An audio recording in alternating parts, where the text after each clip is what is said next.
What's good, YouTube? It's Nas and we back on another video. Road to 1,000 subscribers, of course. And in today's video, I'm going to be talking about Darryn Peterson individually, because last video I made a Cam Boozer video. Before the draft, I made an AJ DeBonsa versus Darryn Peterson video. Now it's time to make a Darryn video individually, because what he's done in Summer League, he's shown you everything and what's possible to come in the NBA, in which Darryn Peterson is a 6'4", basically, I'm giving him 6'4". He's a 6'4" combo guard, I feel like. He's been putting his playmaking on display throughout this Summer League. He's basically, I don't want to say it because it sounds disrespectful, but he's a Kobe variant that can make the open, or not that can, that will make the open and necessary read. Because the last Summer League game he played, he had 25 and 12, and I'm looking at the stat sheet. I'm like, 12 assists? What the? I turn on the game. It just looks effortless. The buckets, effortless. The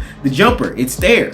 The burst to get to the rim, it's there. Obviously, the playmaking and coming out of Kansas was a little shaky, and we didn't know because that wasn't his role in college. His role was to go get a bucket, and that's what he did. And obviously, us seeing the playmaking talent, it's just going to take his game to another level, because we all know this Utah Jazz team will be better than last season. I just don't think there's a chance on earth that Jazz team will be the same Jazz team as last season. So I don't know what you possibly say to that, in which when you look at the Utah Jazz, right, you look at their talent. You have Keontae George. You have, obviously, Darryn Peterson. Ace Bailey will take another leap this season, because I saw him in his first game before he started having back spasms. The buckets looked effortless for Ace, too. So I wonder how you figure out that situation. You look at Lauri Markkanen possibly being on a trading block, but this season, you have an elite small forward or power forward. You have Jaren Jackson Jr. coming over from Memphis, his defensive versatility.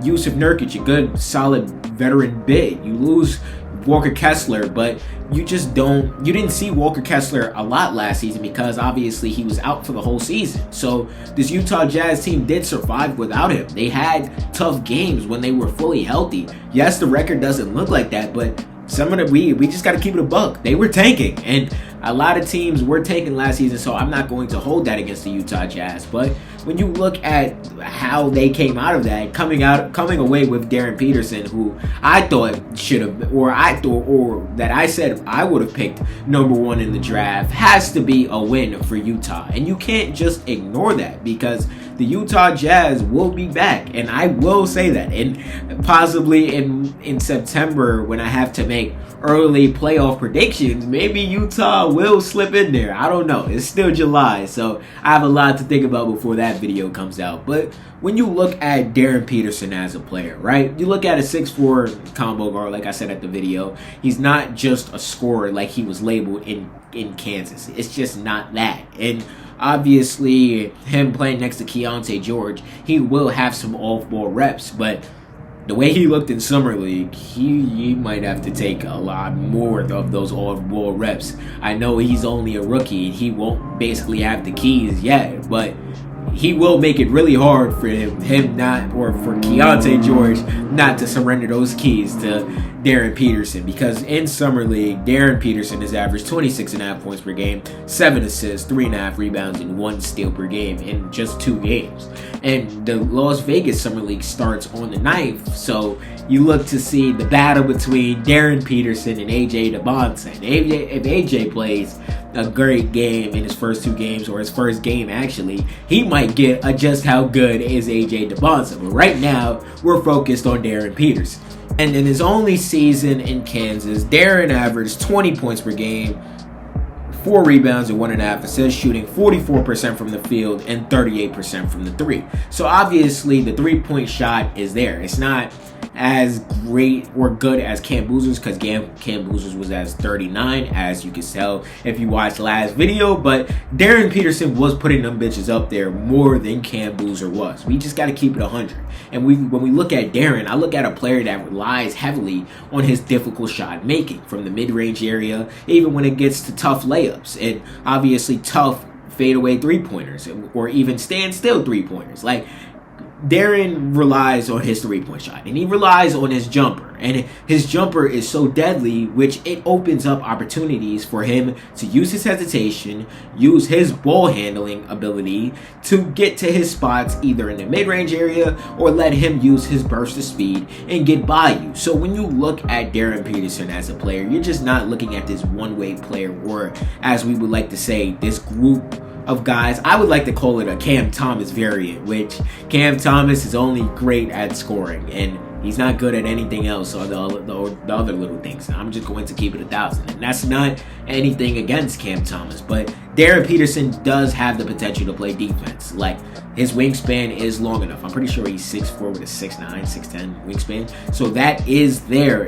in potential for what Darryn Peterson is to come to. And if he does turn out to be a two-way player and obviously have the on-ball reps to become a superstar in this game, then we're going to be looking back at this draft class, like I said during the Cam Boozer video. We're going to be looking at this like, what the hell? Like, how many generational players are there? And we just can't really ignore what this 2026 draft class is, because there will most likely be multiple videos throughout the next coming days or the next coming weeks from me talking about these 2026 draftees, because I won't be ignoring them, because a lot of them have fans of me for life. Fans of me, I guess, fan in me for life. Let me say it like that, because yeah.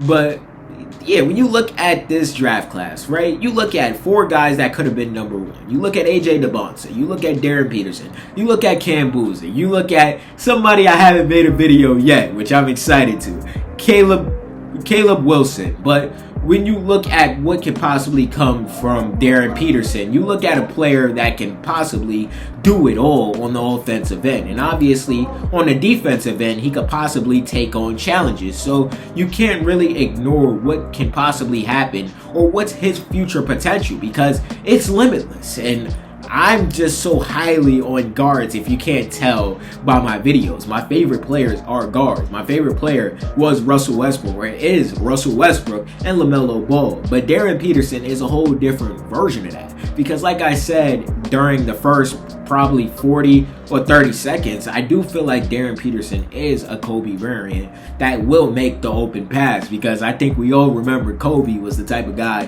to shoot it over 4 people, shoot it over the whole team, go get it out the net, go get it out the rim if you want the ball. And Darryn Peterson at times does have the mindset to do that. He does know when to take over and when not to take over. But when you look at a player that is willing to make the open pass, and you look at a player that is so highly skilled from the offensive end that can get a bucket at any time he wants to, because that's how I feel about Darryn Peterson. Him showing me that he can have 12 assists. I know it's just Summer League, and we're not supposed to overreact to Summer League, but I do, because that's what Summer League's for. If you're watching Summer League and not overreacting, are you watching basketball fun? Are you having fun watching basketball? That would be the question I have for y'all. But since I made a Cam Boozer video, and since Darryn Peterson just dropped 25 and 12 on Cam Boozer, I thought it was only right to make a Darryn Peterson video and tell y'all, or I hope y'all already know, because I made a video about him like 2 weeks ago, but I hope you already know as an NBA fan how good Darryn Peterson is. And y'all, I want y'all to let me know, what do y'all think Darryn Peterson's potential is? Do y'all think that he could be a future All-Star, a future superstar, a future Utah Jazz legend? Y'all let me know down below. I hope I'm not taking this too far. Subscribe. What's good, y'all? If y'all made it to the end of this video, I hope you guys enjoyed it. And my last video is on your screen, and the channel icon's on your screen too. So click one of them if you want to continue watching my videos. And if you enjoyed this video, leave a like. It helps the algorithm push me out. And I appreciate y'all for watching this video nonetheless.